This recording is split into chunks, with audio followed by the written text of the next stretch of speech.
आप सभी बच्चों का स्वागत है द स्पीड के यूट्यूब चैनल पे।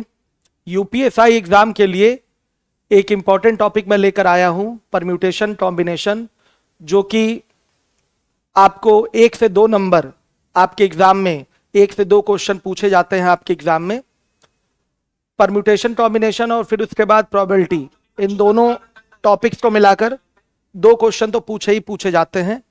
तो मैं आज आपको परम्यूटेशन कॉम्बिनेशन पढ़ाने जा रहा हूं और ये टॉपिक पढ़ने के बाद आपका समझिए कि 1 से 2 नंबर तो फिक्स हो गया।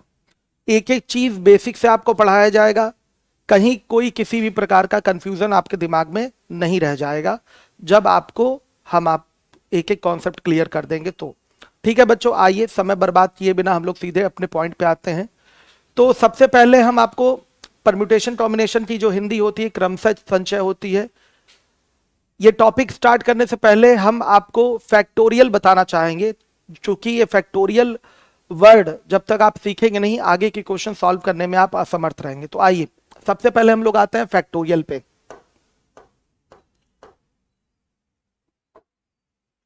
देखिए क्रम गुणन, हर एक बच्चा देखेगा। क्रम गुणन ये क्या होता है मेरे बच्चों, सभी लोग ध्यान दीजिएगा। धनात्मक संख्याओं का इसमें गुणा किया जाता है और कैसे किया जाता है, लगातार या प्रथम n धनात्मक संख्याओं का गुणा करिए। अगर आपको फैक्टोरियल n की वैल्यू निकालनी है, लगातार करते जाइए, फैक्टोरियल n के वो मान के बराबर होगा। जैसे कहीं लिखा हुआ है फैक्टोरियल 5, इसका मतलब क्या हो गया, प्रथम 5 धनात्मक संख्याओं का आपको गुणा करना है। प्रथम 5 धनात्मक संख्याओं का गुणा करना है तो शुरुआत कहां से होगी, 1 से होगी। कहां तक जाएगा, 5 तक जाएगा। प्रथम 5 धनात्मक संख्याओं का गुणा करना है, शुरुआत आपकी 1 से होगी, जाना कहां तक है, 5 तक जाना है। हर एक बच्चा ध्यान दे। तो इसको लिख सकते हैं आप 1 गुणे 2 गुणे 3 गुणे 4 गुणे 5। यही है आपका फैक्टोरियल 5। प्रथम 5 धनात्मक संख्याओं का गुणा करिए। धनात्मक संख्या याद रखिएगा, फैक्टोरियल कभी भी लेंगे तो धनात्मक संख्याओं के लिए डिफाइन होता है, ऋणात्मक संख्याओं के लिए फैक्टोरियल डिफाइन नहीं है। और आपका भिन्नों के लिए भी, रूट वाली संख्याओं के लिए भी फैक्टोरियल आपका डिफाइन नहीं है। आगे मैं आपको एक बताऊंगा कि फैक्टोरियल 0 आपका उसकी वैल्यू 1 होती है, क्यों होती है, उस पर हम डिस्कस करेंगे। लेकिन फैक्टोरियल जो है आपका धनात्मक संख्याओं के लिए डिफाइन होता है। तो फैक्टोरियल 5 की वैल्यू हो गई 1 गुणे 2 गुणे 3 गुणे 4 गुणे 5। अब देखिए इसको जब हम यूज करेंगे अपने टॉपिक में तो इसको ऐसे लिखेंगे 5 गुणे 4 गुणे 3 गुणे 2 गुणे 1। इसको इस प्रकार से लिखेंगे तो कैलकुलेशन में हमारे लिए ज्यादा बेहतर होता है। अब जैसे कहीं फैक्टोरियल 3 लिखना है तो इसका मतलब क्या हो गया, 3 गुणे 2 गुणे 1। कहां से शुरू होगा, 3 से गुणा होना शुरू होगा और सतत गुणा होगा, लगातार गुणा होगा, और ये कहां तक जाएगा आपका, ये 1 तक जाएगा। 3 गुणे 2 गुणे 1, ध्यान दीजिएगा हर एक बच्चा। अब देखिए फैक्टोरियल 4 की मैं बात करूं तो ये 4 गुणे 3 गुणे 2 गुणे 1 होगा। हर एक बच्चा देखेगा, हाँ ध्यान से देखिएगा, हर एक बच्चा जिम्मेदारी से देखे। फैक्टोरियल हर एक बच्चा देखेगा। फैक्टोरियल n की अगर मैं बात करूं तो n से शुरू होगा, लगातार एक एक कम होता जाएगा और ये कहां तक गुणा होते हुए जाएगा, 1 तक जाएगा। जैसे n, फिर गुणे n-1, फिर गुणे n-2, फिर गुणे n-3, फिर लगातार एक एक कम होते हुए जाएगा और कहां तक जाएगा आपका, 2 गुणे 1 तक, लगातार 1 तक जाना है। तो ये मेरे बच्चों फैक्टोरियल का अर्थ हो गया। हर एक बच्चा जिम्मेदारी से देखेगा, ये फैक्टोरियल का अर्थ हो गया। कोई डाउट किसी बच्चे को, आ रही है बात समझ में? चलिए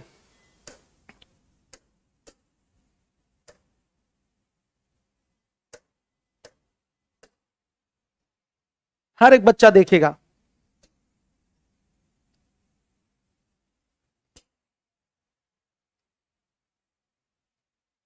जैसे कहीं लिखा हुआ है फैक्टोरियल 10, तो मेरे बच्चों इसको लिख सकते हैं 10 into 9 into 8 into 7 into 6 into 5 into 4 into 3 into 2 into 1। ये सारा इस तरह से लगातार लिख सकते हैं।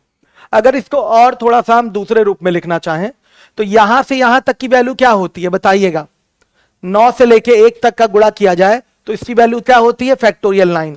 तो इसको फैक्टोरियल 9 लिख सकते हैं। देखिए फैक्टोरियल नोटेशन जो होता है दो तरीके से होता है, एक तो ये हो गया और एक तो ये वाला हो गया।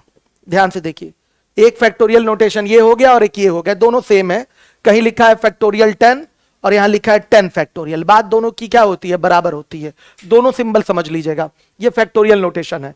तो 10 गुणे फैक्टोरियल 9 इसको लिखा जा सकता है। अगर इसको लिखना चाहें तो 10 गुणे 9 गुणे यहां से यहां तक की वैल्यू क्या होती है, 8 से लेके 1 तक का गुणा किया जाए, सतत गुणा किया जाए तो क्या होगा, फैक्टोरियल 8 होगा। तो जैसी जरूरत हो उस हिसाब से हम इन चीजों को लिख सकते हैं। हर एक बच्चा जिम्मेदारी से ध्यान देगा। एसी नहीं चल रही है क्या, चलिए ध्यान से देखिएगा। अब बच्चों देखिए कहीं लिखा हुआ है फैक्टोरियल 7, तो इसको हम डायरेक्ट लिख सकते हैं 7 गुणे फैक्टोरियल 6, डायरेक्ट लिखा जा सकता है। कहीं लिखा हुआ है फैक्टोरियल 5, तो हम इसको लिख सकते हैं 5 गुणे 4 गुणे फैक्टोरियल 3 भी लिख सकते हैं। ध्यान दीजिएगा, ध्यान से देखिए, इसको ऐसे लिख सकते हैं। हम पूरा 1 तक ना जाए, 5 गुणे 4 लिखा, फिर 3 गुणे 2 गुणे 1 को हमने लिख दिया फैक्टोरियल 3। तो इस तरीके से इन चीजों को लिखा जा सकता है। ध्यान से देखिएगा, फैक्टोरियल 1 की वैल्यू क्या होगी, ध्यान से देखिए, फैक्टोरियल 1 की वैल्यू क्या होने वाली है, फैक्टोरियल 1 की वैल्यू होगी आपकी 1। फैक्टोरियल 0 की वैल्यू क्या होगी, ये भी होगी आपकी 1। आइए इसको हम लोग प्रूव कर लेते हैं। तो प्रूव करने के तो कई सारे तरीके हैं, एक मैथमेटिकल तरीका मैं आपको बताने जा रहा हूं। आप जानते हैं फैक्टोरियल n को क्या लिख सकते हैं, n गुणे फैक्टोरियल n-1 लिख सकते हैं। जैसे हम लिखते थे फैक्टोरियल 5 को क्या लिखते थे, 5 गुणे फैक्टोरियल 4 लिख सकते हैं। ध्यान दीजिएगा, फैक्टोरियल 5 को लिख सकते हैं 5 गुणे फैक्टोरियल 4। हर एक बच्चा देखे, ध्यान से देखे।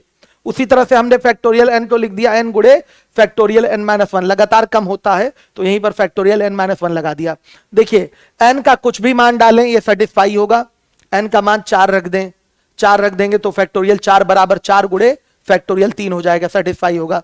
लेकिन आइए n बराबर हम यहां 1 रख देते हैं। तो n बराबर अगर 1 रख देंगे, रखने पर ध्यान से देखिए फैक्टोरियल 1 हो जाएगा और ये हो गया आपका कितना, 1 इंटू फैक्टोरियल 1-1। तो क्या मेरे बच्चों ये बना आपका factorial 1 is equal to 1 into factorial क्या हो गया 0। हर एक बच्चा देखेगा ये फैक्टोरियल 0 हो गया। आप जानते हैं कि फैक्टोरियल 1 की वैल्यू क्या होती है, 1 होती है, और ये 1 इंटू, अब बताइए ये आपका लेफ्ट हैंड साइड है, राइट हैंड साइड के इक्वल कैसे होगा ये। अगर आप इसकी वैल्यू 0 ले लेंगे तब तो ये कहां इक्वल हो जाएगा, 0 multiplied by any number gives 0। आ रही है बात समझ में, तो ये 0 आ जाएगा। तो यहां पर आपको क्या लेना पड़ेगा बताइएगा, यहां पर आपको कौन सी वैल्यू लेनी पड़ेगी, हर एक बच्चा देख के बताए। अगर आप यहां पर 1 लेंगे तभी तो जाकर ये चीज आपकी डिफाइन होगी, अदरवाइज कैसे हो पाएगी, नहीं हो पाएगी। इसलिए मेरे बच्चों फैक्टोरियल 0 की वैल्यू क्या लेंगे, 1 लेंगे। और भी तरीके हैं इस चीज को प्रूव करने के, लेकिन एक तरीका मैंने बता दिया कि फैक्टोरियल 0 आपका 1 के इक्वल कैसे होता है। इस चीज को आपको दिमाग में रखना है। समझ में आया, फिर से देख लीजिएगा। फैक्टोरियल n को लिख सकते हैं n इंटू फैक्टोरियल n-1। आ रही है बात समझ में, 1 रख देंगे, वैसे तो n का कोई भी मान रखेंगे तो ये सेटिस्फाई होगा। तो n बराबर अगर 1 रख देंगे, ध्यान से देखिएगा, तो यहां पर factorial 1 is equal to 1 into factorial 1-1 यानी कि 0 हो गया। ध्यान से देखिएगा, तो फैक्टोरियल 1 इज इक्वल टू दिखाई दे रहा 1 इंटू फैक्टोरियल 0। हर एक बच्चा देखेगा। तो आप बताइए फैक्टोरियल 1 की वैल्यू तो फिक्स है, आपको पता है 1 होती है, और ये 1 इंटू फैक्टोरियल 0। अगर फैक्टोरियल 0 की वैल्यू वहां 0 ले लेंगे तो right hand side left hand side के इक्वल नहीं हो पाएगा, डिफाइन नहीं हो पाया ये। तो फैक्टोरियल 0 की वैल्यू क्या लेनी पड़ेगी, 1, तभी जाकर ये वैल्यू क्या आएगी, 1 आएगी। आ रही बात समझ में, एक तरीका है ये मैथमेटिकल जिससे ये आपका प्रूव हो जाता है। तो इसमें किसी को कोई डाउट नहीं है, फैक्टोरियल वाले नंबर में किसी प्रकार का कोई डाउट किसी को नहीं रहा होगा। आ गई बात समझ में, चलिए हर एक बच्चा ध्यान दे। अब सीधे हम लोग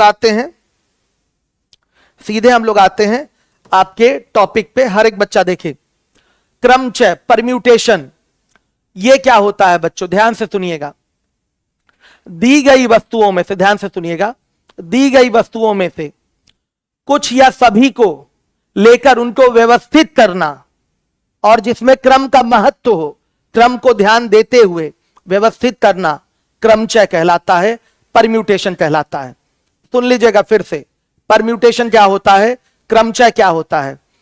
आपके कई सारी वस्तुएं दी गई हैं, कई सारे जैसे अंक दिए गए हैं, कई सारे अक्षर दिए गए हैं। इन सभी अंकों या अक्षरों में से कुछ या सभी को बच्चों लेकर व्यवस्थित करना क्रमचय कहलाता है। व्यवस्थित यानी कि उसका अरेंजमेंट करना क्रमचय कहलाता है। और मैंने आपको यहां लिख दिया है कि क्रम को ध्यान में रखते हुए व्यवस्थित करना क्रमचय कहलाता है। और वैसे भी व्यवस्थित करना अपने आप में क्या है, व्यवस्थित करना ये वर्ड अपने आप में है, क्लियर अर्थ देता है। व्यवस्थित करना यानी कि क्रम को भी ध्यान में रखना, लेकिन आपको एकदम खोलकर हमने क्लियर करने के लिए बता दिया है कि क्रमचय मतलब क्या हो गया आपका, क्रम का ध्यान रखते हुए व्यवस्थित करना कुछ या सभी वस्तुओं को लेकर, दी गई वस्तुओं में से। फिर से सुन लीजिएगा, दी गई वस्तुओं में से कुछ या सभी को लेकर व्यवस्थित करना क्रम को ध्यान में रखते हुए क्रमचय कहलाता है। ध्यान से सुन लीजिएगा, यहां लिखा हुआ है दी हुई वस्तुओं में से कुछ या सभी वस्तुओं को लेकर व्यवस्थित करना। देखिए अरेंजमेंट लिखा है, इसमें अरेंजमेंट होता है जिसमें क्रम को महत्व दिया गया हो, क्या कहलाता है, क्रमचय कहलाता है। क्रम को महत्व देना जरूरी है। आ रही है बात समझ में? हर एक बच्चा ध्यान देगा, इसमें व्यवस्थित किया जाता है, अरेंजमेंट किया जाता है। वस्तुएं आपके हाथ में रख दी गई हैं, आप उसमें से कुछ ले लीजिए, सभी ले लीजिए, उनको अरेंज करिए। क्या करिए, अरेंज करिए। और अरेंज करने में क्रम का ध्यान देना ही पड़ता है। अरेंज करने के लिए आप क्या करेंगे, आप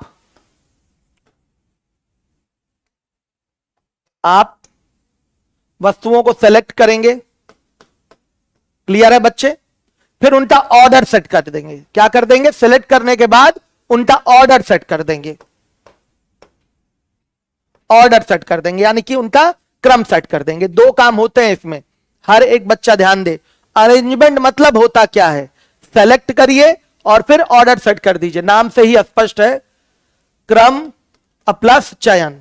ध्यान से देखिए, क्रम प्लस चयन क्रमचय। क्रम यानी कि हो गया बच्चों उसका ऑर्डर, और चयन मतलब हो गया सिलेक्शन। दो चीजें होती हैं इसमें, दो चीजें होती हैं। आप अरेंजमेंट करते हैं, याद रखिएगा, यहां क्या होता है, यहां व्यवस्थित किया जाता है। व्यवस्थित करने का मतलब ही हो गया आपका कि वस्तुओं का चयन करिए, वस्तुओं का क्या करिए, चयन करिए, और किसके आधार पे, क्रम को ध्यान में रखते हुए आपको क्या करना है, वस्तुओं का चयन करना है। इसलिए बच्चों मेरे क्रमचय मतलब हो गया सिलेक्शन और प्लस क्या, ऑर्डर सेट करना। यह हो गया आपका क्रमचय का मतलब। संचय में क्या होता है, संचय थोड़ा छोटा कॉन्सेप्ट होता है। संचय मतलब इंग्लिश होती है इसकी कॉम्बिनेशन, आगे उसको भी हम डिटेल डिफाइन करेंगे। उसमें केवल और केवल क्या होता है, सिलेक्शन होता है। क्रमचय में केवल और केवल सिलेक्शन होता है, केवल आप उसमें क्या करेंगे, चुनेंगे, ऑर्डर सेट नहीं करेंगे।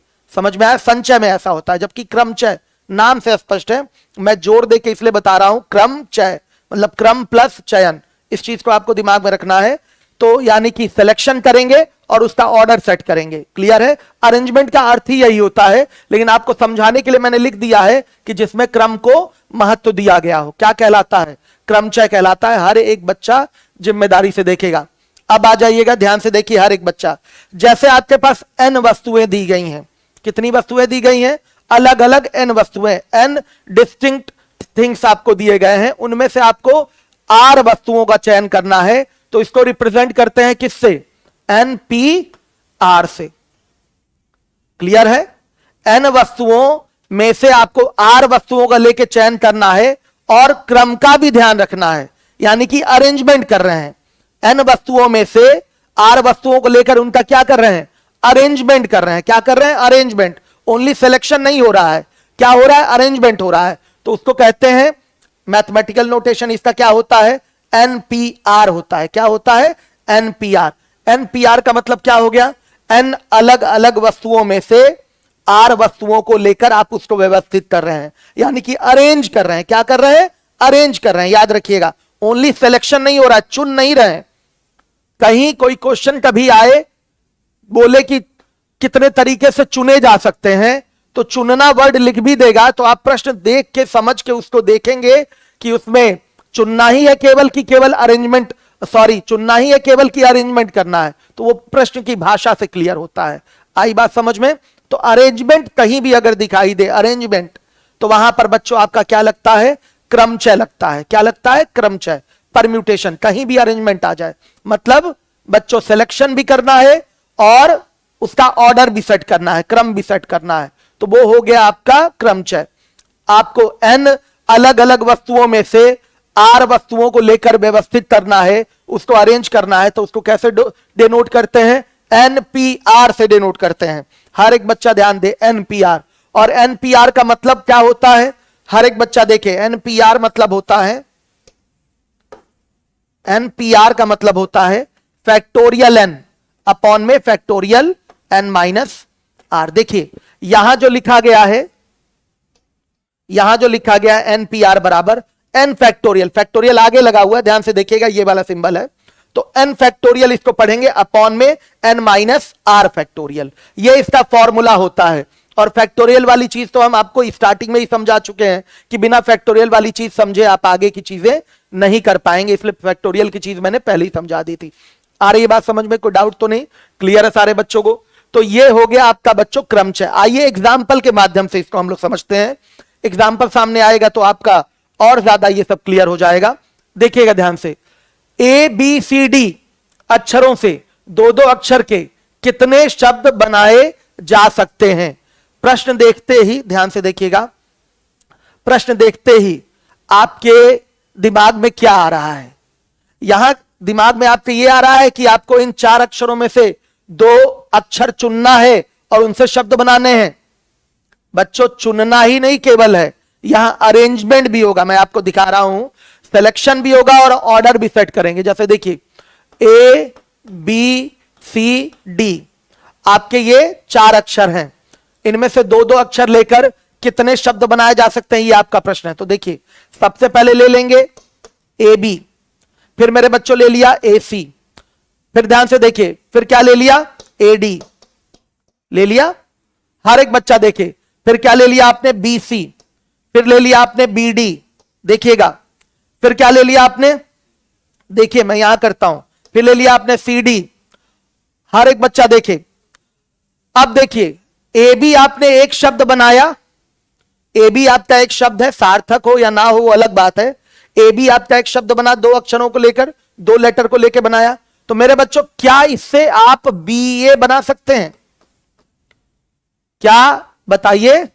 ये एक शब्द बना कि नहीं? बी ए बी भी एक शब्द हुआ और बी ए भी एक शब्द हुआ। तो यहां क्या हो गया? केवल सिलेक्शन नहीं है, अरेंजमेंट है। ध्यान से देखिएगा, ऑर्डर सेट करना है, तो आप ए बी से भी शब्द बना सकते हैं और बी ए से भी आप शब्द बना सकते हैं। हर एक बच्चा जिम्मेदारी से देखेगा। अब देखिए अगर मैं बात करूं ए सी, तो ए सी से आप सी ए बना सकते हैं, बना लिया आपने। अगर मैं बात करूं ए डी, तो ए डी से क्या बना सकते हैं आप? डी ए बना सकते हैं, हर एक बच्चा देखे। अब मैं बात करूं बी सी, तो बी सी से आप सी बी बना सकते हैं, बन सकता है, हर एक बच्चा देखेगा। और बी डी से आप डी बी बना सकते हैं और सी डी से आप डी सी बना सकते हैं। कुल कितने बन गए बताइए शब्द? काउंटिंग में कितने बन गए? दो, दो चार, एक पांच और एक छह। कुल कितने शब्द बन गए? छह।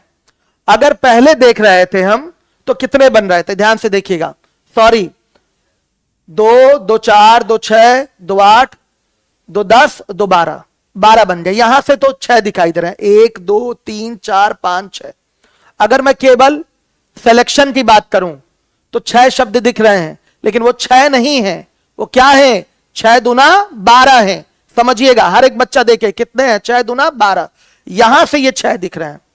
अब जैसे ही ए बी को आप बी ए लिख दें, ए सी को आप सी ए लिख दें, ए डी को आप डी ए लिख दें, बी सी को आप सी बी लिख दें, बी डी को डी बी लिख दें, सी डी को डी सी लिख दें, तो ये 6 दूना क्या हो जाएंगे? 12।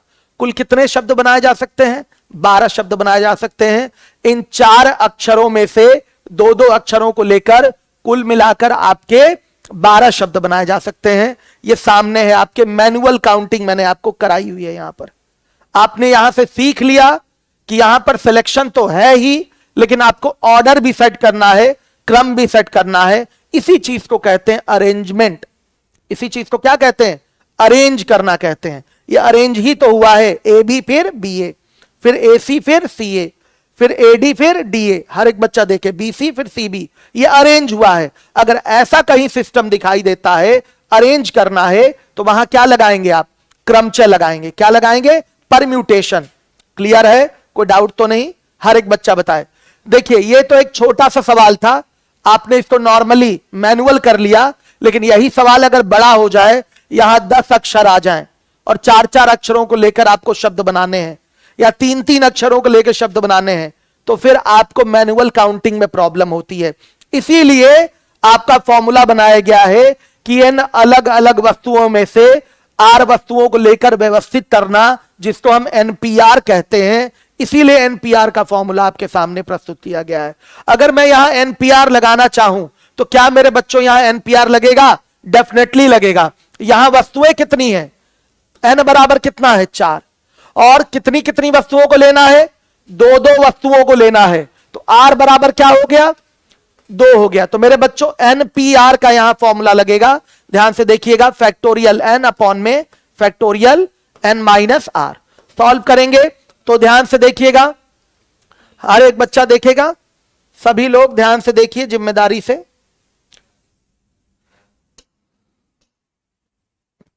देखिएगा, एनपीआर की बात करें तो मान रखिए फैक्टोरियल 4 अपॉन में फैक्टोरियल 4 माइनस क्या हो गया? 2। मेरे बच्चों देखिए, ये हो गया फैक्टोरियल 4 अपॉन में ये कितना आया आपका? फैक्टोरियल 2 आ गया। सुनिए, अब इसको हल किया जाएगा तो आपको 1 से लेके फैक्टोरियल 1 से लेके कम से कम फैक्टोरियल 7 तक की वैल्यू याद होनी चाहिए, बहुत जरूरी है।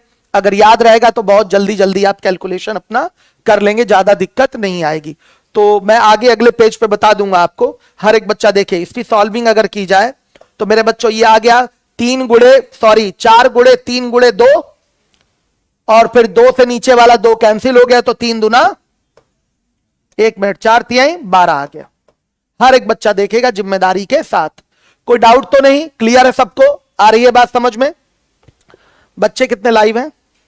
हाँ ठीक है, हर एक बच्चे को क्लियर हो रहा है, कोई डाउट तो नहीं? अब आइए, इस क्वेश्चन को करवाने से पहले मैं आपको फैक्टोरियल वाली वैल्यूज याद करवा दूं। ध्यान से देखिएगा, ध्यान से देखिए, इसको कहीं नोट कर लीजिएगा। फैक्टोरियल 1 की वैल्यू क्या होती है मेरे बच्चों? 1। फैक्टोरियल 2 की वैल्यू क्या होती है? 2 इंटू 1 यानी कि 2 हुई। फैक्टोरियल 3 की वैल्यू हो गई 3 इंटू 2 इंटू 1 यानी कि 6 हो गई। फैक्टोरियल 4 की वैल्यू 24 हो जाएगी। क्लियर है? 4 इंटू 3 इंटू 2 इंटू 1। फैक्टोरियल 5 की वैल्यू 120। क्लियर है? आ रही है बात समझ में? और फैक्टोरियल 6 की वैल्यू सीधे 6 का इसमें गुणा हो जाएगा 720, और फैक्टोरियल 7 की वैल्यू सीधे इसमें 7 का गुणा हो जाएगा, तो कितना आएगा? 50-40। इतना याद कर लीजिए। फैक्टोरियल 7 तक की वैल्यू सभी बच्चों को याद होनी चाहिए, कैलकुलेशन में हमें काफी आराम हो जाएगा। मैं आपके कमेंट भी लूंगा, जहां आपको प्रॉब्लम होगी मैं देखूंगा और उसको बताऊंगा भी। अब देखिए एग्जाम्पल आ गया आपके सामने फिर से। रैट के अक्षरों से मिलकर बनने वाले सभी संभव शब्दों की संख्या क्या होगी? तो प्रश्न पढ़ के आपको क्या फील हो रहा है कि केवल आर का, ए का, टी का आपको चयन करना है कि मेरे बच्चों अरेंजमेंट करना है? साफ दिखाई दे रहा है, यहां अरेंजमेंट करना है आपको। कैसे अरेंज होगा? ध्यान से देखिएगा। देखिए, इसको लिख सकते हैं RAT। एक अरेंजमेंट ये हो गया भाई, RAT के शब्द कम से कम, ये RAT जो शब्द दिखाई दे रहा है इसके अक्षर RAT है कि नहीं है? हैं। फिर देखिए RAT हो गया, फिर इसी को लिख सकते हैं RTA।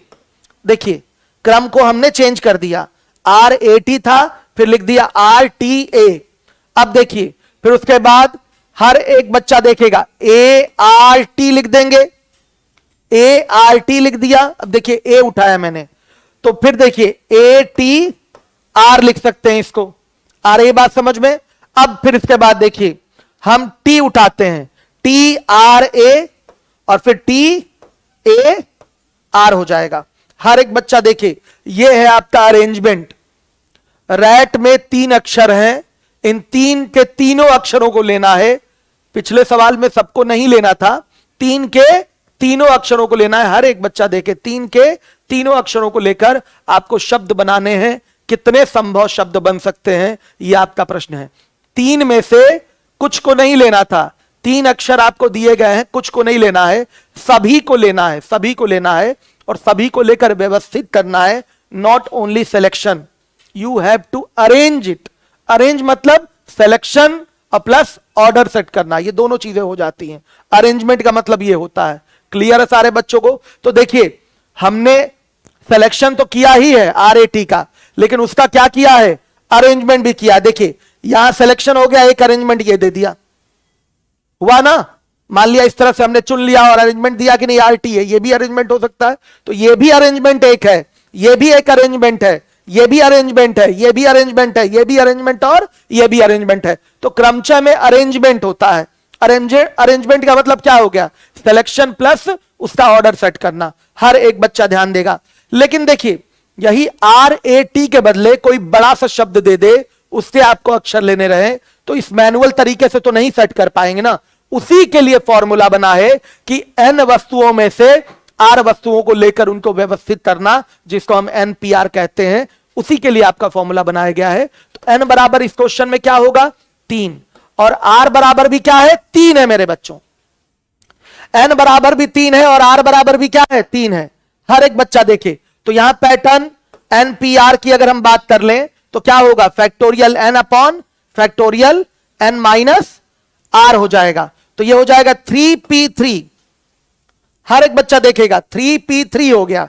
तीन में से तीनों को आपको लेके व्यवस्थित करना है, तीन अक्षर है, तीनों को लेके आपको व्यवस्थित करना है। तो इसको कैसे दर्शाएंगे, 3p3 से दर्शाएंगे। तो देखिए ये हो गया आपका फैक्टोरियल 3 अपॉन में फैक्टोरियल 3 माइनस 3। हर एक बच्चा जिम्मेदारी से देखे तो मेरे बच्चों ये हो गया फैक्टोरियल 3 अपॉन फैक्टोरियल 0, और फैक्टोरियल 3 अपॉन फैक्टोरियल 0 की वैल्यू स्टार्टिंग में ही हमने आपको बताया था फैक्टोरियल 0 की वैल्यू 1 होती है। तो ये क्या आ गया, फैक्टोरियल 3 आ गया। कितना आया, ये फैक्टोरियल 3 आ गया। हर एक बच्चा देखे, क्लियर है, सॉरी फैक्टोरियल 3 आ गया। क्लियर है, कोई डाउट तो नहीं आ रही है बात समझ में? तो 3p3 का मतलब होता है मेरे बच्चों फैक्टोरियल 3। इस चीज को अब आपको दिमाग में बैठाना है। अगर तीन वस्तुओं में से तीनों को आपको लेकर व्यवस्थित करना है तो फैक्टोरियल 3 तरीके से व्यवस्थित कर सकते हैं। इस चीज को दिमाग में बैठाइए। यहां पर 3 यहां अक्षर दिए गए हैं, तीनों अक्षरों को लेकर व्यवस्थित करना है तो फैक्टोरियल 3 तरीके से व्यवस्थित कर सकते हैं। 3p3 का मतलब होता है फैक्टोरियल 3। आने वाले समय में हम इस तरीके के प्रश्नों में पूरा 3p3 नहीं लगाएंगे। सभी वस्तुओं में से अगर सभी का चयन करना है, n वस्तुओं में से अगर n वस्तुओं का आपको चयन करना है तो फैक्टोरियल n तरीके से उसका चयन हो सकता है। इस चीज को आपको समझना है। क्लियर है, सुन लीजिएगा। यहां मैं दिखा दे रहा हूं आपको, ये मिटा देता हूं मैं, हर एक बच्चा देखे। n वस्तुओं में से सभी n वस्तुओं को लेकर व्यवस्थित करना है। n वस्तुओं में से सभी n वस्तुओं को लेकर व्यवस्थित करना है तो npn तरीके होंगे। व्यवस्थित करने के कितने तरीके होंगे, npn। npn का मतलब क्या होता है, फैक्टोरियल n होता है। तो डायरेक्ट कह सकते हैं कि फैक्टोरियल n तरीके से उसको व्यवस्थित कर सकते हैं। 5 अक्षर दिए गए हैं, पांचों अक्षर को लेकर व्यवस्थित करना है तो फैक्टोरियल 5 तरीके से उसको व्यवस्थित कर सकते हैं। ये फैक्टोरियल 5 रटना नहीं है, आपको आया कहां से वो समझना है। मैं कुछ भी आपको रटवाऊंगा नहीं कि ये फॉर्मूला है रट लो, वो फॉर्मूला है रट लो। क्यों ऐसा होता है मैं वो आपको बताऊंगा। 10 वस्तुओं में से अगर सभी 10 वस्तुओं को आपको लेना है और उससे व्यवस्था तैयार करनी है तो कितने तरीके से व्यवस्थित हो सकते हैं, वो फैक्टोरियल 10 तरीके से व्यवस्थित हो सकते हैं। तो समझिएगा इस बात को। npn हर एक बच्चा देखेगा, n वस्तुओं में से सभी n वस्तुओं का आप क्या कर रहे हैं, अरेंजमेंट कर रहे हैं। तो npn का पैटर्न होगा और npn की वैल्यू क्या होती है मेरे बच्चों, फैक्टोरियल n होती है। समझ में आ गया। n सभी वस्तुओं में से, सभी वस्तुओं का n सभी वस्तुओं को अगर लेकर अरेंजमेंट आपको करना है तो तरीके क्या होंगे, फैक्टोरियल n तरीके होंगे। कोई डाउट तो नहीं, ये समझ गए होंगे। तरीका क्या है, 3p3 का वैल्यू क्या आ गया आपका, फैक्टोरियल 3 आ गया। क्लियर है? जैसे है वैसे सामने क्लियर हो जाना चाहिए। अब देखिए आपके सामने क्वेश्चन है, शब्द है संडे के अक्षरों से 3-3 अक्षरों की सहायता से कितने भिन्न भिन्न शब्द बनाए जा सकते हैं? भिन्न भिन्न शब्द बनाने हैं। सवाल आपका वही है मेरे बच्चों, कितने कुल आपके अक्षर हैं? 2 2 4 2 6 6 अक्षर हैं। 6 अक्षर से 3 अक्षर लेकर 6 अक्षर से 3 अक्षर लेकर कितने भिन्न भिन्न शब्द बनाए जा सकते हैं? तो यहां भी तो अरेंजमेंट है, सिलेक्शन नहीं है ना केवल, यहां भी क्या है? अरेंजमेंट। अगर अक्षरों का क्रम इधर उधर कर देंगे तो नया शब्द बन जाएगा कि नहीं? निश्चित रूप से बनेगा। पीछे आपको यह चीज दिखाई गई है, हर एक बच्चा जिम्मेदारी से देखेगा, कहीं किसी को प्रॉब्लम नहीं होनी चाहिए। आ रही है बात समझ में? तो देखिए यहां क्या हो गया, सभी लोग देखें, यहां कुल कितने अक्षर दिए गए हैं? 2 2 4 2 6, मतलब वस्तुएं कितनी हो गई? 6। इनमें से कितनी वस्तुओं को लेकर अरेंज करना है? 3 वस्तुओं को लेकर अरेंज करना है। तो आर की मेरे बच्चे वैल्यू क्या हो गई? ध्यान दीजिएगा, 3 हो गई। पैटर्न क्या लगेगा आपका? 6p3। 6 वस्तुओं में से 3 वस्तुओं को लेकर अरेंज करना है। तो कितने तरीके हो सकते हैं अरेंजमेंट के? तो तरीके क्या होंगे? 6p3। कितने शब्द बनाए जा सकते हैं इस अरेंजमेंट से? तो 6p3 शब्द बनाए जा सकते हैं। जितने अरेंजमेंट उतने शब्द, जितने अरेंजमेंट उतने क्या होंगे शब्द। तो 6p3 शब्द आपके बनाए जा सकते हैं। हर एक बच्चा ध्यान दे, 6p3 का मतलब हो गया फैक्टोरियल 6 अपॉन में मेरे बच्चों फैक्टोरियल 6 माइनस 3 हो जाएगा। अब देखिए इसको लिख सकते हैं फैक्टोरियल 6 अपॉन में फैक्टोरियल 3 लिख सकते हैं। अब यही फैक्टोरियल वाला सिस्टम आपका काम आएगा, कैसे इसको जल्दी से कैलकुलेट कर सकते हैं। वैसे तो आप फैक्टोरियल 6 की वैल्यू भी जानते हैं, कितनी होती है? 720 होती है, आप जानते हैं। और फैक्टोरियल 3 की वैल्यू कितनी हो गई आपकी? 6 हो गई। आप डायरेक्ट भाग भी कर सकते हैं, लेकिन अगर चाहे तो ऐसे भी कर सकते हैं, 6 गुणे 5 गुणे 4 गुणे फैक्टोरियल 3 अपॉन में क्या? फैक्टोरियल 3। देखिए कटाने के लिए इसको ब्रेक करके फैक्टोरियल 3 तक ले जाइए। अब ये कट गया, अब बताइए कितना आया? 120। सॉल्व करने पर कितना आया मेरे बच्चों? 120 आया। ऐसे भी हो सकता है, या हम डायरेक्ट वैल्यू जानते थे, ध्यान से देखिएगा, फैक्टोरियल 6 की वैल्यू हम जानते थे 720 और फैक्टोरियल 3 की वैल्यू 6 पता है हमें, कितना आ गया? सीधे 120 आ गया। हम ऐसे भी कर सकते थे, अगर मुझे मान याद रहे तो हम डायरेक्ट कर लें तो हमारे लिए ज्यादा अच्छा है। मैंने बोला कि कम से कम फैक्टोरियल 7 तक की वैल्यू आप सभी बच्चों को याद होनी चाहिए, जिससे कैलकुलेशन में आपको आराम रहे। क्लियर हो गया? आइए संचय की बात करते हैं। क्रमचय क्लियर हो गया, किसी के मन में डाउट नहीं होना चाहिए। अरेंजमेंट है, क्रमचय क्या है? परम्यूटेशन क्या है? अरेंजमेंट है। अरेंजमेंट का मतलब सिलेक्शन भी होगा और ऑर्डर भी सेट करेंगे। लेकिन क्रमचय के बाद जो संचय सामने आपको दिखाई दे रहा है, ये एक छोटा कॉन्सेप्ट है। इसमें क्या होता है? दी गई वस्तुओं में से कुछ या सभी को लेकर, ध्यान से सुनिएगा, सभी को लेकर कोई ग्रुप बना रहे हैं तो बच्चों वो संचय है। कुछ या सभी को लेकर ग्रुप बना रहे हैं वो संचय है। इसमें क्रम का महत्व नहीं होता, क्रम का इसमें कोई महत्व नहीं होता, याद रखिएगा।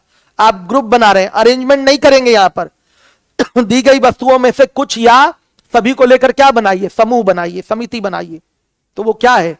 केवल बच्चों संचय है। संचय में केवल क्या होता है? सिलेक्शन। संचय में क्या होता है? केवल सिलेक्शन। आ रही बात समझ में? और कुछ नहीं करना।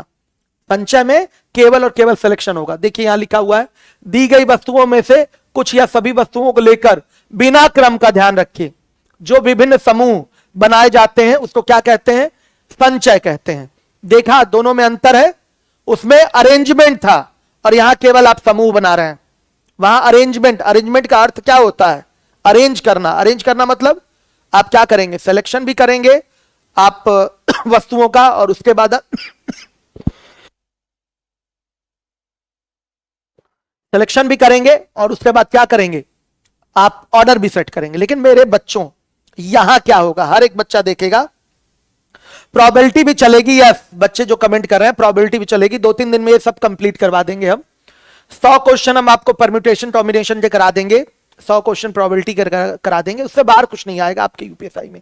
चलिए देखिए, तो n मान लिया, n आपकी अलग अलग वस्तुएं हैं, उनमें से आर वस्तुओं को लेकर आपको ग्रुप बनाना है, आर वस्तुओं को लेकर ग्रुप बनाना है, तो इसको कहते हैं NCR कहते हैं।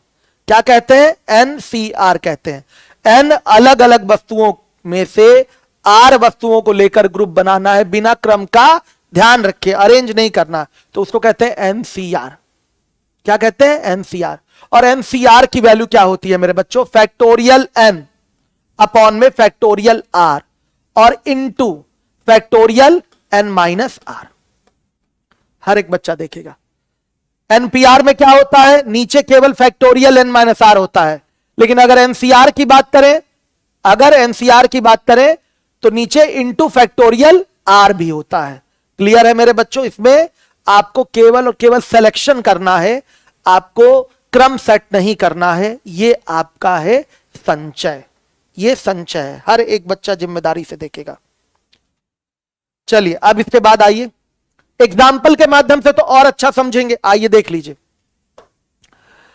3 व्यक्ति हैं XYZ, 2 व्यक्तियों का चयन कितने प्रकार से किया जा सकता है?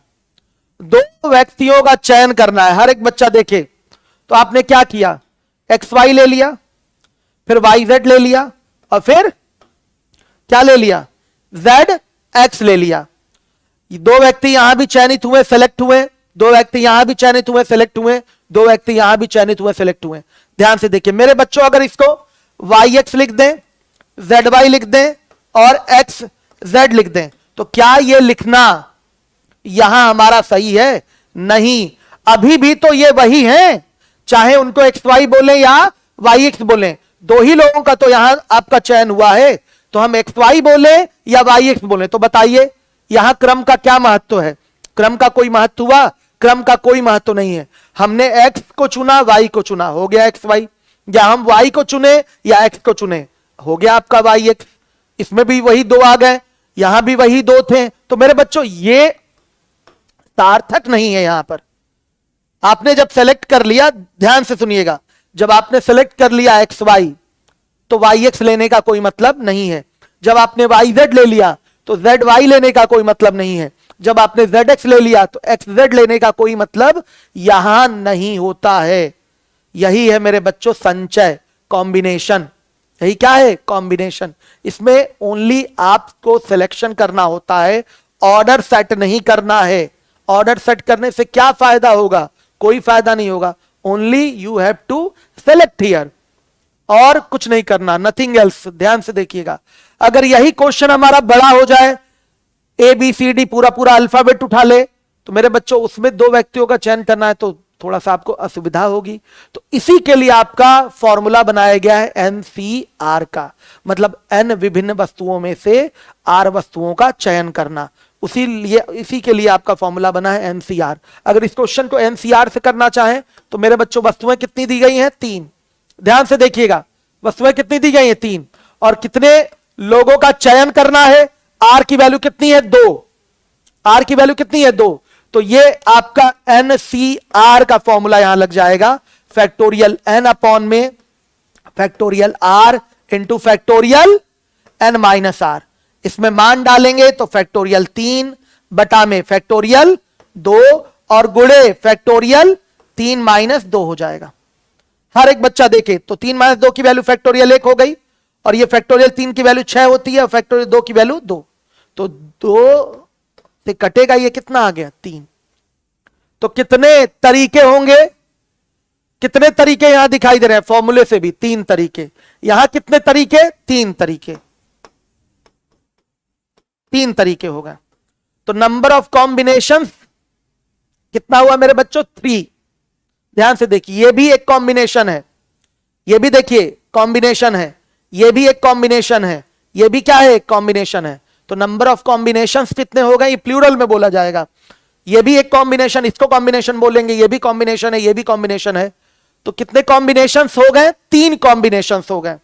बताइएगा संचयों की संख्या, संचयों की संख्या, संचय नहीं संचय, ये प्लूरल हो गया। संचयों की संख्या कितनी हो गई? 3 हो गई। आ रहा है समझ में? क्लियर हो गया? तो जब कोई सवाल बड़ा आए और उसमें केवल चयन करना है तो पैटर्न क्या है? NCR का है। किसका है? NCR का है, दिमाग में रखिएगा। अब देखिए वसीम सर, 3 विषय मैथ, इंग्लिश, रीजनिंग में से पढ़ाने के लिए 2 विषयों का चयन कितने प्रकार से कर सकते हैं? मैनुअल करें तो बड़ा आसान है, मैथ ले लिया, इंग्लिश ले लिया, फिर मैं बच्चों मैथ ले लिया और रीजनिंग ले लिया, फिर इंग्लिश ले लिया पढ़ाने के लिए, फिर मैंने क्या ले लिया, रीजनिंग ले लिया, और फिर ध्यान से देखिएगा हर एक बच्चा देखे, मैथ इंग्लिश ले लिया, मैथ रीजनिंग ले लिया, फिर क्या ले लिया, इंग्लिश और रीजनिंग ले लिया। अब ये तो नहीं बोलेंगे ना कि इंग्लिश मैथ ले लिया, ये तो नहीं बोलेंगे ना कि रीजनिंग मैथ ले लिया, ये तो नहीं बोलेंगे ना कि रीजनिंग इंग्लिश ले लिया, ऐसा तो नहीं होगा। मैथ इंग्लिश पढ़ाएंगे, ध्यान से देखिए, या मैथ रीजनिंग पढ़ाएंगे या मेरे बच्चों क्या पढ़ाएंगे, इंग्लिश रीजनिंग पढ़ाएंगे। हर एक बच्चा देखे मैथ इंग्लिश पढ़ा रहे हैं तो ये थोड़ी बोला जाएगा कि इंग्लिश मैथ पढ़ाएंगे, बात तो दोनों एक ही है, बात क्या है, दोनों एक ही है। तो यहां मेरे बच्चों क्रम का कोई महत्व तो नहीं है, ये बात यहां गलत है, ये बात यहां गलत है। हम मैथ इंग्लिश पढ़ाएं या इंग्लिश मैथ पढ़ाएं, बात तो बराबर है ना, बताइएगा। हम मैथ रीजनिंग पढ़ाएं या रीजनिंग मैथ पढ़ाएं, बात तो बराबर है ना, बताइए। हम इंग्लिश रीजनिंग पढ़ाएं या रीजनिंग इंग्लिश पढ़ाएं, बात क्या है, बराबर है। तो तरीके कितने होंगे, 3 तरीके, यहां पर 3 तरीके हो गए। अब इसी चीज को हमें एनसीआर से करना है, तो क्या होगा, यहां वस्तुएं कितनी दी गई हैं आपको, 3 वस्तुएं दी गई हैं, और कितनी वस्तुओं को चुनना है, 2 वस्तुओं को चुनना है। तो संचयों की संख्या क्या होगी, 3C2 होगी। 3 वस्तुएं दी गई हैं, 2 वस्तुओं को उनमें से चुनना है, तो संचयों की हमारी संख्या क्या होगी, तरीके कितने हो सकते हैं चुनने के, 3C2 तरीके हो सकते हैं। तो मेरे बच्चों ये हो गया फैक्टोरियल 3 अपॉन में, हर एक बच्चा देखेगा फैक्टोरियल 3 अपॉन में फैक्टोरियल 2 इंटू फैक्टोरियल 3 माइनस 2। अब बताइए कितना आया, फैक्टोरियल 3 अपॉन में फैक्टोरियल 2 इंटू फैक्टोरियल 3 माइनस 2, तो ये हो गया फैक्टोरियल 3 अपॉन में फैक्टोरियल 2 इंटू फैक्टोरियल 1। सीधे कटेगा, कितना आया, 3 ही तो आया। बताइए नंबर ऑफ कॉम्बिनेशंस कितने हो गए, 3 हो गए। यहां भी कोई डाउट हो तो आप लोग हमको बताइएगा जिम्मेदारी के साथ। क्लियर हो रहा है? आइए, गिनती के मूलभूत सिद्धांत, बहुत इंपॉर्टेंट बात है यहां पर, बहुत इंपॉर्टेंट बात है। फंडामेंटल प्रिंसिपल ऑफ काउंटिंग, गिनती का यह मूलभूत सिद्धांत है। 2 तरीके होते हैं काउंटिंग के, समझिएगा।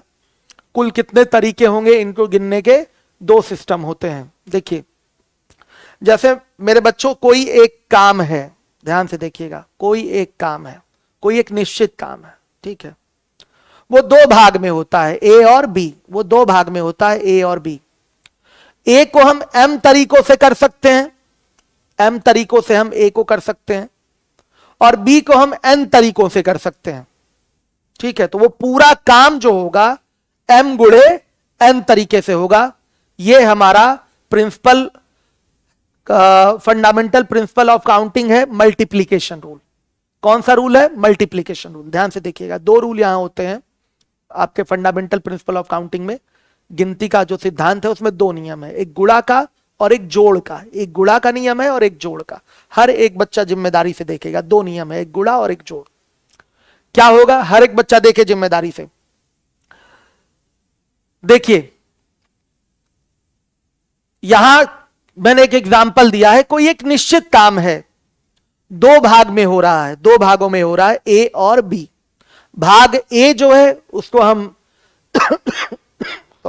m तरीकों से कर सकते हैं, और जो भाग बी है उसको हम n तरीकों से कर सकते हैं। तो पूरा जो हमारा निश्चित काम है वो m गुणे n तरीकों से होगा। मेरे बच्चों m गुणे n का जो सिद्धांत है वो वहीं लगता है जहां पर बच्चों काम क्या हो, आपका स्वतंत्र ना हो। जब तक ए नहीं होगा तब तक बी नहीं कर पाएंगे, समझिएगा। अगर ए कर भी लिए, बी ना किए तो भी काम पूरा नहीं होगा। ध्यान से देखिए, ए और बी 2 काम होगा तभी आपका ये पूरा काम होगा। तो जब तक काम ए नहीं करेंगे तब तक बी पे नहीं पहुंचेंगे, तो जब तक बी पे नहीं पहुंचेंगे काम पूरा नहीं होगा। तो ये पूरा काम होना जो है, ध्यान से देखिएगा, पूरा काम होना जो है ए और बी पर डिपेंड है। जब तक ए नहीं होगा, ध्यान से देखिएगा, जब तक ए नहीं होगा तब तक बी पे नहीं पहुंच पाएंगे, और जब तक बी नहीं होगा तब तक आपका पूरा काम कंप्लीट नहीं होगा। यहां क्या है, डिपेंडेंसी है। जहां भी एक चीज दूसरे चीज पर निर्भर रहती है, तो प्रिंसिपल काउंटिंग का क्या है, गिनने का सिद्धांत क्या है बच्चों, आप दोनों तरीकों का गुणा कर दीजिए। काम हमारा दो टुकड़ों में हो रहा है, तो दोनों टुकड़े जितने तरीके से होते हैं उनका क्या कर दीजिए, गुणा कर दीजिए। काम पूरा करने के तरीके हमको पता चल जाएंगे। काम पूरा करने के तरीके, कोई निश्चित काम है उसको पूरा करने के कितने तरीके होंगे, तो निश्चित काम दो टुकड़े में हो रहा है, दो से ज्यादा टुकड़े भी हो सकते हैं, A B C D E F, कई सारे टुकड़े हो सकते हैं काम पूरा करने के। तो सारे टुकड़े जितने तरीकों से होंगे उन सबको क्या कर दिया जाता है, गुणा कर दिया जाता है। यह सिद्धांत है गुणा का, काउंटिंग के लिए यह सिद्धांत है गुणा का। हर एक बच्चा ध्यान देगा, मैंने लिखा भी है, सारी चीजें यहां लिखी हुई हैं, हर एक बच्चा देखेगा जिम्मेदारी से। गुणा का नियम, किसी निश्चित काम के दो भाग हैं, ए बी, ज्यादा भी हो सकते हैं। कार्य बी तभी पूरा होगा जब कार्य ए पूरा हो चुका होगा, बताया मैंने आपको। कार्य ए को पूरा करने के एम तरीके हैं तथा कार्य बी को पूरा करने के एन तरीके हैं। ध्यान से देखिएगा, हर एक बच्चा देखेगा।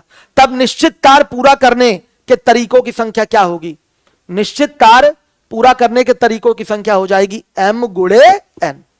आइए एग्जाम्पल देखते हैं इसका। यहां पर बी तब तक नहीं हो सकता जब तक ए आप पूरा नहीं करेंगे, यानी कि डिपेंडेंसी होती है। और यहां आप कुल तरीकों की संख्या निकालना चाहे, फाइनली जब काम कंप्लीट हो तो हमेशा क्या होता है, टुकड़ों के तरीकों का गुणनफल, टुकड़ों जो काम टुकड़ों में हो रहा है उनके तरीकों का गुणनफल m गुणे n तरीके से होगा, समझिएगा। अब देखिए एग्जाम्पल ले लीजिए। एक व्यक्ति प्रयागराज से गाजीपुर 3 रास्तों से जा सकता है तथा गाजीपुर से बलिया 2 रास्तों से जा सकता है। तब व्यक्ति द्वारा प्रयागराज से बलिया तक की यात्रा कुल कितने तरीके से कर सकते हैं। यानी कि काम जो है वो क्या है, प्रयागराज से बलिया जाना, प्रयागराज से गाजीपुर जाना केवल काम नहीं है, प्रयागराज से बलिया जाना यह काम है। हर एक बच्चा ध्यान देगा जिम्मेदारी से। ये देखिए, प्रयागराज से गाजीपुर जाने के कितने तरीके हैं, कितने तरीके हैं, 3 तरीके हैं, हर एक बच्चा देखेगा। और गाजीपुर से बलिया जाने के कितने तरीके हैं, 2 तरीके हैं, हर एक बच्चा देखे। प्रयागराज से गाजीपुर जाने के 3 तरीके और गाजीपुर से बलिया जाने के कितने तरीके, 2 तरीके हैं। तो मेरे बच्चों प्रयागराज से बलिया जाने के तरीके कितने होंगे, प्रयागराज से बलिया जाने के तरीकों की संख्या बताइएगा। प्रयागराज से बलिया जाने के तरीकों की संख्या क्या होगी, सीधे सीधे प्रयागराज से गाजीपुर जाने के 3 तरीके और गाजीपुर से बलिया जाने के 2 तरीके, इनका गुणा कर देंगे, सीधे हो जाएगा 3 गुणे 2। क्यों मेरे बच्चों गुणा हुआ है, ध्यान से देखिए। बलिया तब तक नहीं पहुंचा जा सकता जब तक गाजीपुर नहीं पहुंचेंगे, आया समझ में। बलिया तब तक नहीं पहुंच सकते, अपना काम पूरा तब तक नहीं कर सकते जब तक गाजीपुर नहीं पहुंचेंगे। आ रही है बात समझ में। तो प्रयागराज से पहले जाइए गाजीपुर, कैसे जाइए, प्रयागराज से गाजीपुर और गाजीपुर से बलिया। जब तक ये काम इस तरीके से नहीं कंप्लीट होगा, प्रयागराज से गाजीपुर और गाजीपुर से बलिया, तब तक हमारा काम पूरा नहीं होगा। ये थोड़ी बोला है डायरेक्ट प्रयागराज से बलिया भी जाने का रास्ता है, ये नहीं बोला है ना।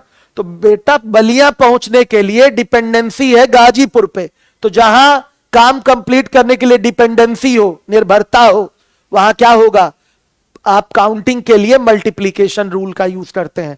कुल तरीकों की संख्या, कितने तरीके होंगे जाने के बलिया के, उसके लिए आप किसका प्रयोग करते हैं, बताइए किसका प्रयोग करेंगे, आप मल्टीप्लीकेशन रूल का प्रयोग करेंगे। तो ये हो गया आपका कितना, P से B जाने के तरीकों की संख्या सीधे 3 गुणे 2 6 हो गया।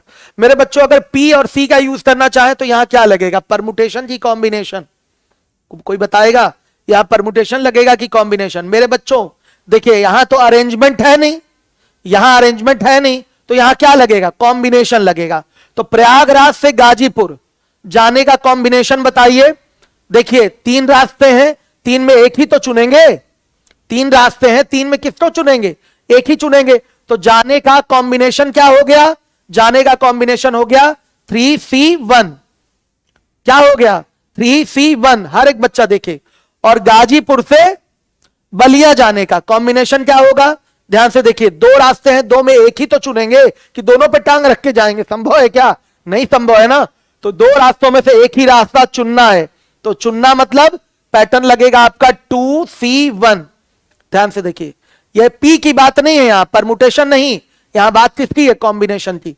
तो देखिए दो पार्ट में काम हो रहा है। प्रयागराज से आप गाजीपुर जाएंगे, एक मार्ग का आप चयन करेंगे, कितने में से, 3 मार्ग में से। तो यहां कॉम्बिनेशन बनेगा, क्या बनेगा, कॉम्बिनेशन। तो उसको हम दिखाते हैं किससे, 3C1 से। और आप गाजीपुर से जाएंगे, गाजीपुर से जाएंगे आप कहां, बलिया। तो मेरे बच्चों दो रास्ते हैं, दो में से कितनों का चयन होगा, एक ही रास्ते का चयन होगा ना, एक ही रास्ते का चयन होगा। तो यहां पर दो में एक का चयन करना है, तो कॉम्बिनेशन बनेगा यहां पर 2C1। क्लियर है। और याद रखिएगा, अगर कोई तीन अक्षर दिया गया है, सुन लीजिए एक बात मैं बता रहा हूं, मार्क करने वाली बात, कंफ्यूजन होता है बच्चों को। 3 अक्षर दिए गए हैं, एक ही अक्षर का शब्द बनाना है आपको, एक ही अक्षर का शब्द बनाना है।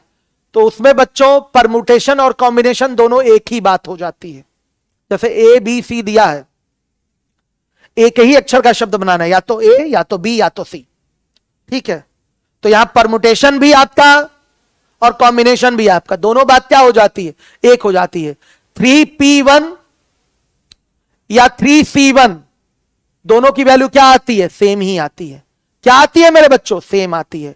3P1 बोले, ध्यान से सुनिएगा, या 3C1 बोले, दोनों की वैल्यू एक ही आती है। जब एक ही चीज का चयन करेंगे तो अरेंजमेंट क्या होगा, अरेंजमेंट तो वही है ना बच्चे। अगर दो चीज का चयन करें तो AB और BA लिख दिया, तो वो अरेंजमेंट हो गया। क्रम का ध्यान रखना है, जब A का ही चयन करना है, B का ही चयन करना है, B का C का ही चयन करना है और अरेंज करना है उसको, तो अरेंजमेंट तो ABC ही होगा। अरेंजमेंट क्या होगा, ABC ही होगा। या सिलेक्शन भी क्या होगा, ABC होगा। तो अगर एक चीज का आप सिलेक्शन करते हैं, एक चीज लेते हैं और उसका ऑर्डर सेट करते हैं, तो परमुटेशन है। लेकिन परमुटेशन यहां किसके बराबर हो जाता है, कॉम्बिनेशन के बराबर हो जाता है। तो कंफ्यूजन ना रहे, एक चीज का कॉम्बिनेशन करना या एक चीज का परमुटेशन, बात दोनों क्या है, बराबर है। ठीक है, दोनों बातें बराबर होती हैं। दो चीज का अगर आप परमुटेशन लेंगे और दो चीज का कॉम्बिनेशन, तो दोनों बातें डिफरेंट हो जाती हैं, दोनों चीजें अलग अलग हो जाती हैं। तो देखिए, जाने का कॉम्बिनेशन गाजीपुर तक का 3C1 है और गाजीपुर से बलिया जाने तक का कॉम्बिनेशन 2C1 है। तो इन दोनों चीजों को क्या कर देंगे आप, मल्टीप्लाई कर देंगे, क्योंकि यहां पर कौन सा रूल लगेगा, मल्टीप्लीकेशन रूल लगेगा। यही रूल तो आगे बहुत काम आने वाला है, अभी तो मैं बेसिक बता रहा हूं, फिर ये चीजें आगे बहुत आपके काम आएंगी, ध्यान रखिएगा। तो मेरे बच्चों 3C1 की वैल्यू क्या हो जाएगी, बोलेंगे 3C1 की वैल्यू 3 हो गई और 2C1 की वैल्यू क्या हो जाएगी, 2। तो कितने 6 तरीके हो गए, कितने तरीके हो गए, 6 तरीके। इस तरीके से ही आपका क्वेश्चन सॉल्व हो जाएगा। क्लियर, क्लियर है।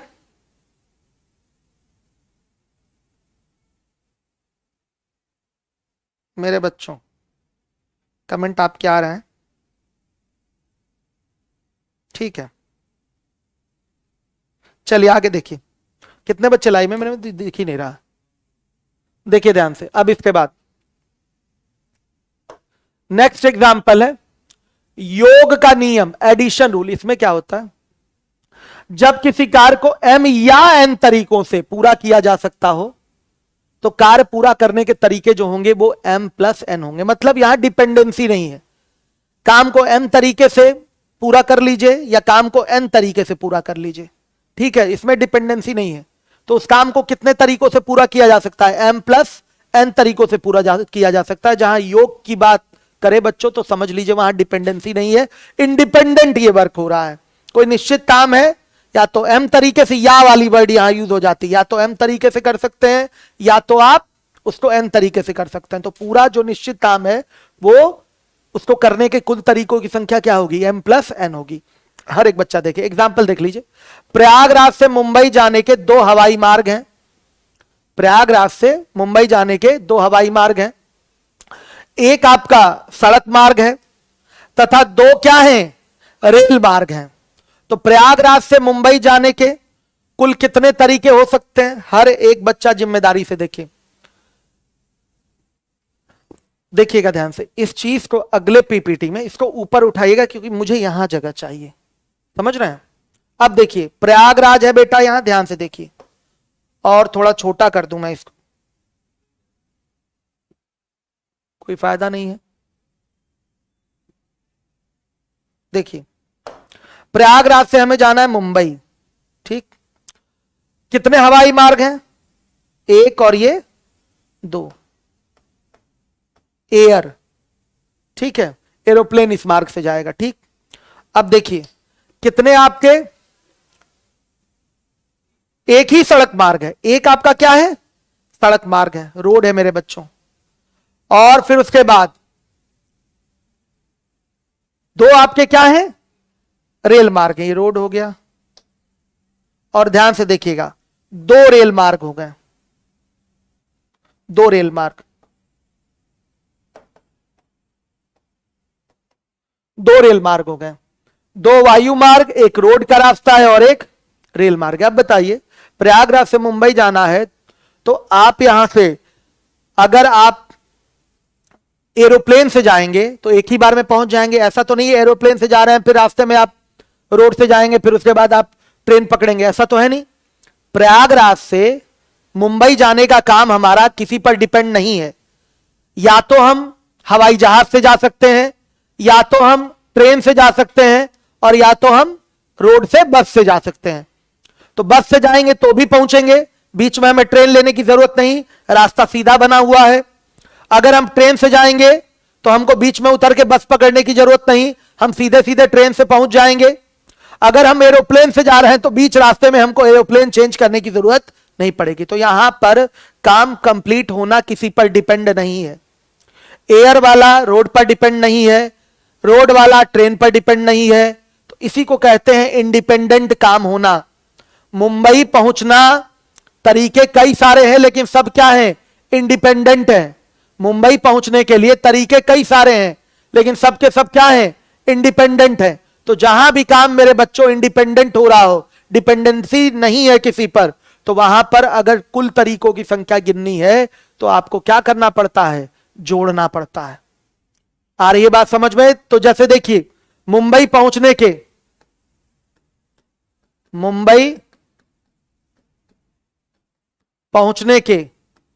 तरीकों की संख्या, ध्यान से देखिएगा, मुंबई पहुंचने के तरीकों की जो संख्या होगी वो कितनी हो जाएगी? एरोप्लेन वाले कितने तरीके? दो तरीके। रोड वाला कितना तरीका? एक तरीका। और रेल वाला कितना तरीका? दो तरीका। दो दो चार, दो नहीं है, तीन है शायद कहीं।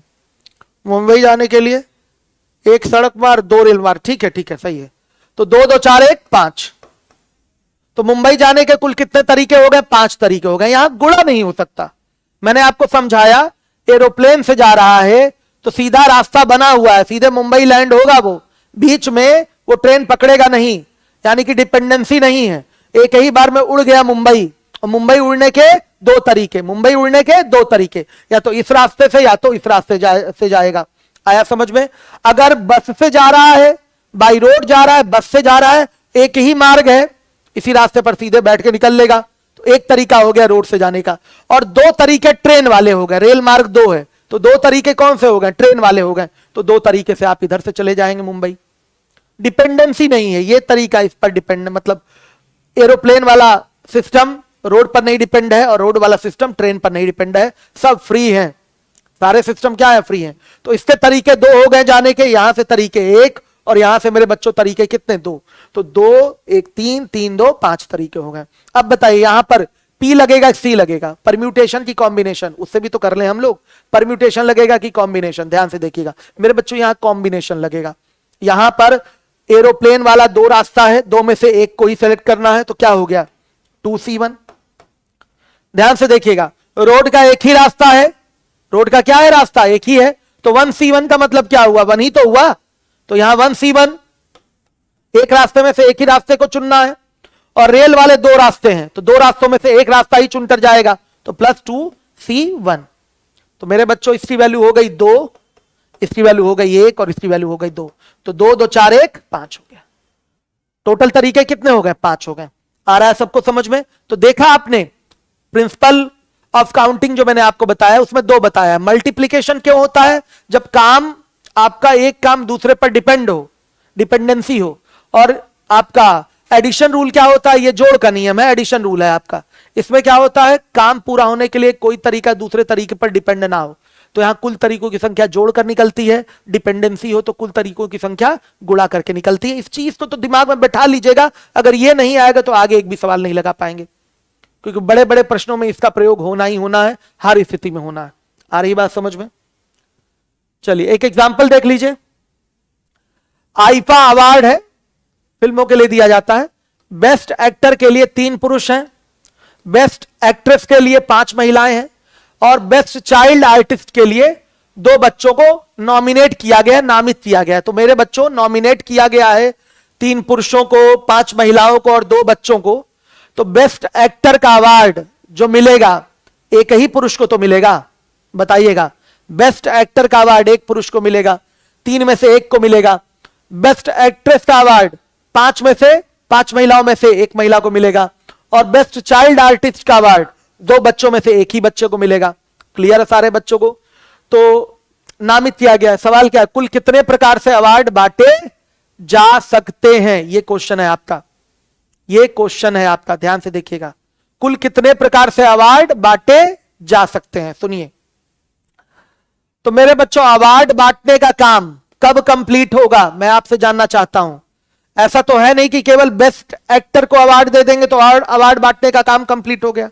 अवार्ड बांटने का काम कंप्लीट होगा जब तीनों कैटेगरी में लोगों को अवार्ड मिल जाएगा। तो यानी कि अवार्ड बांटना यानी कि काम कंप्लीट होना डिपेंड है किस पर? पुरुषों के अवार्ड पर, महिलाओं के अवार्ड पर और बच्चों के अवार्ड पर। बात समझिएगा, काम हमारा जो कंप्लीट होना वो डिपेंड करता है किस पर? पुरुषों के अवार्ड पर, महिलाओं के अवार्ड पर और बच्चों के अवार्ड पर। अगर पुरुषों को अवार्ड दे दिया, बच्चों को अवार्ड दे दिया, महिलाओं को नहीं दिया, यानी कि आईफा अवार्ड का काम कंप्लीट नहीं हुआ। अवार्ड बांटना मतलब तीनों कैटेगरी के लोगों को अवार्ड देना, यानी कि यहां डिपेंडेंसी है, और जहां डिपेंडेंसी होती है वहां पर तरीकों की संख्या गिनने के लिए गुणा का नियम प्रयोग करते हैं। कौन सा नियम प्रयोग करते हैं? गुणा का। काम हमारा कब कंप्लीट होगा? भाई अवार्ड बांटना है, सब लोग ध्यान दें, अवार्ड बांटना है। अवार्ड बांटने का मतलब क्या हुआ आपका? कि तीनों कैटेगरी के अवार्ड मिल जाएं लोगों को, तब अवार्ड बांटने का काम कंप्लीट होगा। यानी कि अवार्ड का बंटना कंप्लीट होना किस पर डिपेंड करता है? इन 3 चीजों पर डिपेंड करता है। तो डिपेंडेंसी है यहां पर। तो कुल अवार्ड बांटने के तरीकों की संख्या कैसे निकल के आएगी? गुणा करके।